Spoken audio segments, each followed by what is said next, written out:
क्या आपने कभी बलराम और यमुना नदी की कहानी सुनी है? मैं आपको एक ऐसी कहानी सुनाता हूं जो जितनी फैसिनेटिंग है उतनी ही इंस्पायरिंग भी। बलराम भगवान कृष्ण के बड़े भाई अपनी स्ट्रेंथ और करेज के लिए जाने जाते हैं। उन्हें शेषनाग का इनकारनेशन माना जाता है और वृंदावन से उनकी कहानी में हम सब के लिए एक लेसन है। तो कहानी ऐसे है, एक दिन गोकुल के सभी लोगों के साथ एक बड़े याचना के बाद सब यमुना में होली डिप लेना चाहते थे, लेकिन नदी बहुत दूर बह रही थी और वॉल्क बहुत लंबी थी। लोग थक गए थे, लेकिन बलराम जी अपने लव्ड वंस के लिए इनकन्वीनियंस को ऐसे ही एक्सेप्ट करने वाले नहीं थे। उन्होंने यमुना को करीब बुलाने का फैसला किया।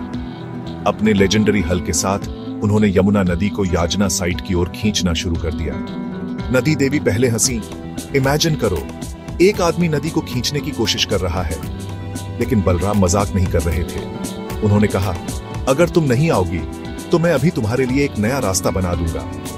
अपने हल के एक माइटी स्वीप से उन्होंने सचमुच नदी का कोर्स बदलना शुरू कर दिया। यमुना देवी डर गईं और तुरंत वहीं बहने लगी जहां बलराम चाहते थे। सबने वहीं स्नान किया और वह स्पॉट आज भी होली माना जाता है। तो हम क्या सीखते हैं? पेशेंस और स्ट्रेंथ साथ साथ चलते हैं। अगर आपका गोल सही है और सबसे लिए हेल्पफुल है तो ऑब्स्टिकल्स से कभी मत डरो।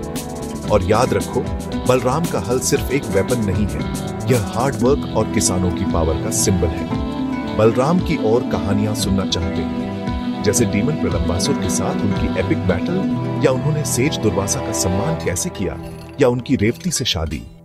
मुझे कमेंट्स में बताओ, मुझे अगली कौन सी कहानी शेयर करनी चाहिए।